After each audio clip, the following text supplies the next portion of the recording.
अल्लाह के रसूल सल्लल्लाहु अलैहि वसल्लम ने मुआज़ इब्न जबल को आखिरी ज़माने में शाम का गवर्नर बना के भेजा।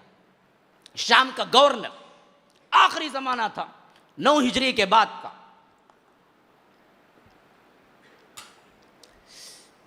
अल्लाह के रसूल पैदल चले, हज़रत मुआज़ इब्न जबल सवार थे। कहा कि अल्लाह के रसूल ये कैसी बेअदबी है, मैं सवार आप पैदल, या तो इजाज़त दीजिए मैं उतर जाता हूँ, या तो आप भी सवार हो जाइए, या आप सवार हो जाए मैं पैदल चलता हूँ। कहा कि नहीं मुआज़, अल्लाह की राह में चंद नेकियां लेने का मुझे मौका मिला है तो मैं क्यों ना छोड़ दूँ। रसूल जैसी शख्सियत मुआज़ की बात पकड़े चल रहे थे। अल्लाह के रसूल ने इजाज़त नहीं दी उतरने की, मुआज़ तुम बैठे रहो। यहाँ तक कि मदीने का बॉर्डर आ गया, यहाँ से अब शाम को निकलने वाले थे। और रिकाब में जहाँ पर क्या है, घोड़े के ऊपर रख के पाँव रख के चढ़ा जाता है, उसे बोलते हैं रिकाब। जिस तरह क्या है गाड़ियों के लिए सीढ़ियाँ होती हैं, उसी तरह घोड़ों पे क्या होता है, उनके जीन के साथ रिकाब होता है जिसमें पाँव रख के चढ़ते हैं। जब वहाँ तक पोजीशन आ गई और वो चढ़ के जाने लगे और अल्लाह के रसूल उन्हें बाग छोड़ के जाने लगे, कहा मुआज़ एक नसीहत करता हूँ याद रखो, क्योंकि मैं समझता हूँ कि अगली मर्तबा जब तुम शाम से लौटोगे तो शायद मैं नहीं रहूँगा, मेरी कब्र पर से गुजरोगे। हज़रत मुआज़ धार धार रोने लगे। अल्लाह के रसूल ऐसे वक्त में मुझे जुदा करते हैं आप, मेरी तो शदीद ख्वाहिश है कि मैं आपके साथ रहूँ। आप कहते हैं कि आपकी क्या है वफ़ात भी करीब है और मैं अगली बार आपको नहीं देख सकूँगा, और ऐसी हालत में आप कहते हैं कि शाम का गवर्नर बन के जाओ, मुझे नहीं चाहिए, लेकिन रसूल मैं आपके साथ रहता हूँ। कहा कि नहीं मुआज़, मेरा हुक्म यही है कि तुम जाओ। तो मुआज़ ने क्या है पत्थर की तरह अपने दिल को बांध लिया। फिर ऐसे वक्त में अल्लाह के रसूल ने कहा कि मुआज़ एक आखिरी वसीयत तुम्हें मैं करता हूँ, जहन में रखना, क्योंकि तुम गवर्नर बन के जा रहे हो, बड़े बन के जा रहे हो, सब तुम्हारे माथे हती में होंगे, तुम्हारे पास पावर है। अब देखो याद रखो, इय्याका व दाअवतल मज़लूम फ़इन्न बैनहु व बैनल्लाहि हिजाब। देखो मज़लूम की बद्दुआ से बचो, मज़लूम की बद्दुआ से बचो।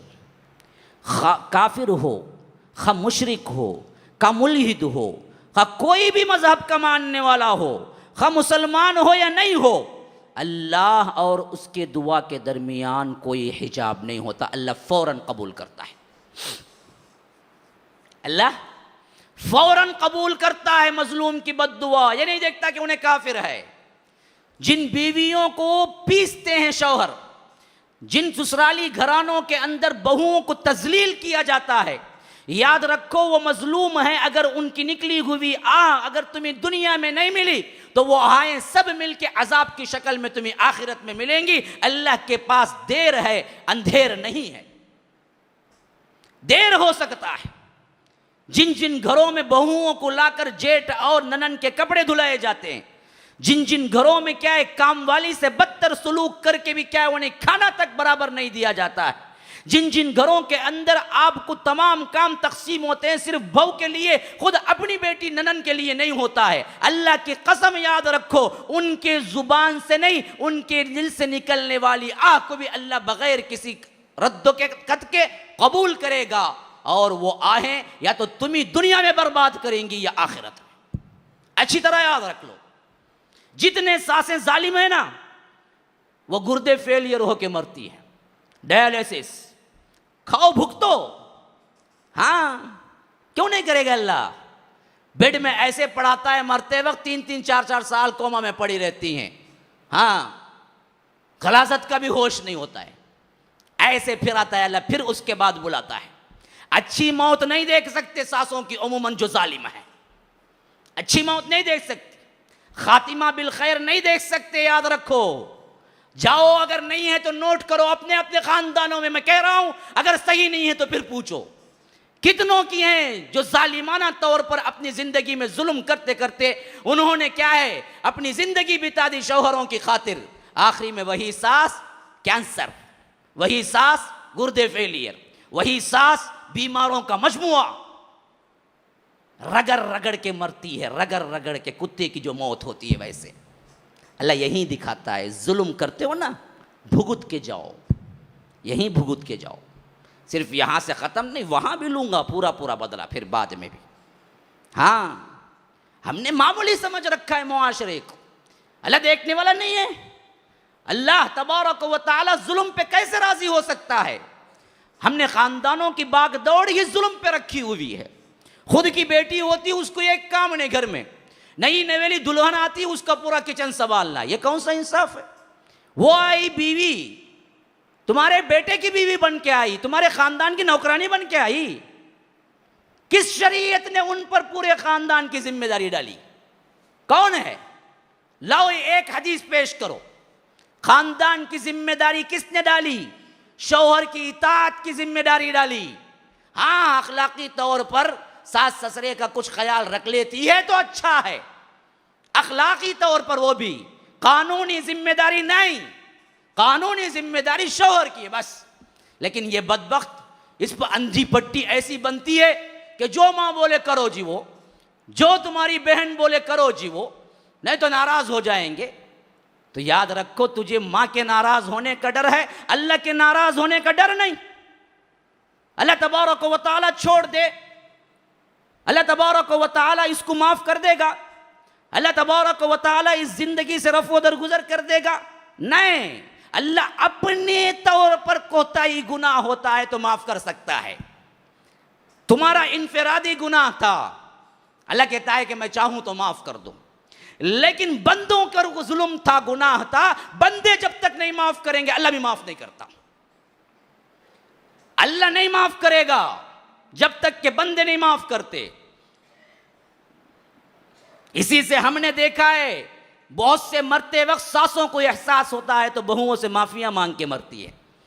मैंने बहुत जुल्म किया था, आज पा रही हूं, बहू माफ कर दो। उस वक्त माफ नहीं करके क्या करेगी? बहू भी माफ कर देती।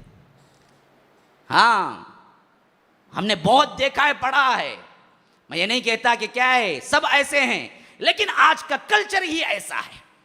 ये जुल्म जियादती ना होते हुए तलाक, जब चाहे जो चाहे।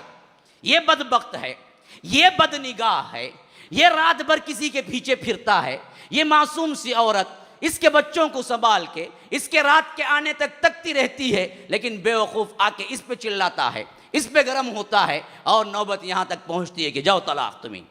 अब रोती धोती माँ की दहलीज पे आ गई, पुरसा ने हाल कोई नहीं, पैसा कहाँ से आए, बच्चों को कौन पढ़ाए, इसको कौन देखे।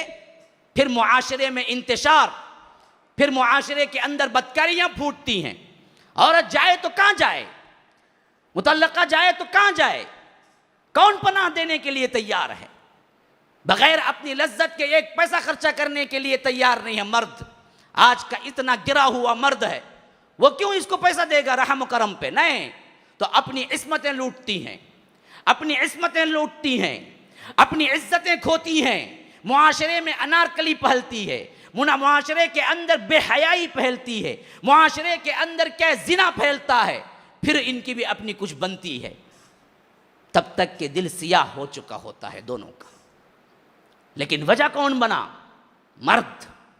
अगर ये बदबख्त तलाक न देता तो इस मासूम सी बच्ची जो आज जानी बन चुकी है, एक घरवाली बन के जिंदगी गुजार रही होती। इसने शुरू किया था। अल्लाह छोड़ देगा इसको? अल्लाह माफ कर देगा इसको? क्या सोच रखे हैं अल्लाह के बाद? अल्लाह जालिम के सपोर्ट करेगा? मजलूम से अल्लाह तबारक व तआला छोड़ देगा? फिर तो अल्लाह इंसाफ वाला कहां रहा? अल्लाह के इंसाफ का तकाजा है। अल्लाह की कसम खा के कहता हूं, दोबारा कहता हूं, सहबारा कहता हूं, अल्लाह के इंसाफ का तकाजा है। अल्लाह मुंसिफ है। इसके लिए जरूरी है कि इन बदबख्तों को अल्लाह तबारक व तआला जहन्नम का अजाब का मजा चकाएगा। मामूली नहीं है। तुम रोजेदार बन जाओ, लेकिन तुम बीवी के साथ क्या करते हो अल्लाह को मालूम है। तुम तहज्जुद गुजार बन जाओ, तुम लोगों के सामने बड़े नमाजी बन जाओ, लेकिन मामलात में तुम सही नहीं हो तो याद रखो अल्लाह तबारक व तआला के पास से छुट के नहीं जा सकते। अल्लाह तबारक व तआला तुम्हारी नमाजों से धोखा नहीं खा सकता। वो जाओ किसी दूसरे मुसलमानों को धोखा दो। अल्लाह तबारक व तआला के सामने हर चीज़ आया है।